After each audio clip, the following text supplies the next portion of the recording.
Just been joined by Greg Rutherford after the long jump competition. Do you want to just talk about how today's competition's gone today, Greg? Yeah, it went quite well. Got told I had to come in today and jump 8 metres to qualify for World Champs. I did that first round, 8:01, and then second round went on to 8:06. So, I mean, it's the season best as well. I've been struggling massively in the board. Got it today and got what I needed really. Okay, so you just touched upon that. So you pulled your hamstring 3 weeks ago. So when that happened, was it sort of this season could be over, or was it just only slight and you did always think you'd get back? When it happened, to be honest, I thought that was it for me this year. It was very, very sore. It was quite close to sciatic nerve, so it made everything feel a lot worse than it was. Luckily, obviously, I've come back in 3 weeks and I've jumped over 8 meters again, which is obviously what I needed to do. It's frustrating because I know there's a hell of a lot more there to come, and I keep saying that, and it's just body permitting. Yeah, it's like I said, I've spoke to a lot of athletes this weekend, and it's just staying healthy, isn't it, sort of thing, and that's obviously the reason this sport is you have to train, push yourself, but unfortunately you're always on that edge, because I think if we go back, you've had a highly successful junior career, but then you boomed onto the senior career with that silver at the 2006 Europeans, 8:19 was it? Sorry if my stats it was 8:13 on the final, but I jumped 26 in the trials before that. Right, and I suppose ever since then, it's like you say, it's sort of getting yourself healthy and putting yourself in that position and just doing yourself, because that's the thing, do you think since then you've actually done yourself justice in terms of getting healthy and putting in and saying this is Greg Rutherford sort of thing? I mean, I totally lost 2007. I mean, that was totally a write-off.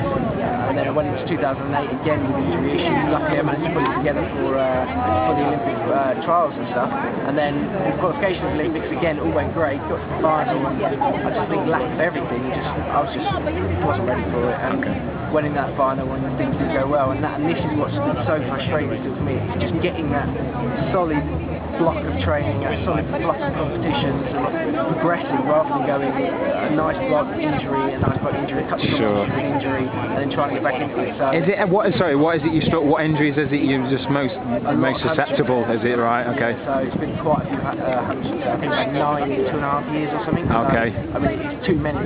Sure. I don't know. I mean, I've done everything I've been told to do to get them better, bigger and stronger and whatever, but there still seems to be a problem. But I think that's just nature. I think some people are just built like this, and unfortunately, that's like I say, it's that fine line between jumping 8:30 in that sort of shape, but then you're just pushing yourself too far. So, just touching back, obviously, like you say, last year, given the injury circumstances, well, incredible to make the Olympic final as well, but given those injury circumstances, even more remarkable achievement. What have you learned from that, obviously, and then perhaps going ahead into Berlin now in terms of being that world stage? Like I say, you've done it at the European senior stage, so if you want to make your mark at the senior stage on the world level, do you know what it is, obviously, you need to do? In that Olympic final, again, I'd had quite a lot of emotional problems going into it due to the fact that my friend had just died, left, all that sort of stuff, and the injuries on top of that. So, I mean, I wasn't in a good place going into it. I managed to focus on my qualification, but by the time the final came up, man, it's just emotionally spent sort of thing.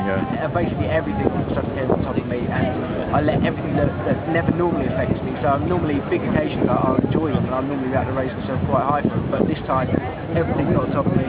All of a sudden, I realised, I'm in an Olympic final, which isn't how I normally approach things. Normally, it's how I should just get out there and get it done, sort of thing. And that all affected me. And I mean, I bottled it. I mean, that's what it comes down to. Okay.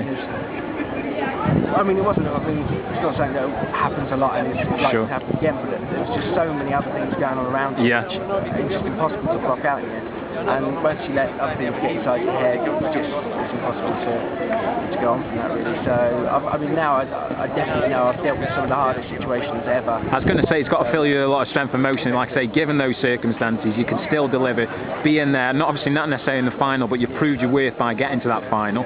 So going ahead into Berlin now compared to last year, obviously you have had your injury problems this year. Do you think the final's obviously still a definite possibility for yourself? Definitely. I mean, again, I'm not one of them athletes who just wants to make up the numbers. I never ever want to make up the numbers. I'm an athlete who wants to win medals, and that's me. I don't care what I go into. When I went to the Olympics, I said I want to win a medal. I went to World Champs, I want to win a medal. Anything, I want to win a medal, because I watch my competitors, I see my competitors, I believe I can still beat my competitors. So as long as I can stay fit and healthy, I mean, this has just been the major factor.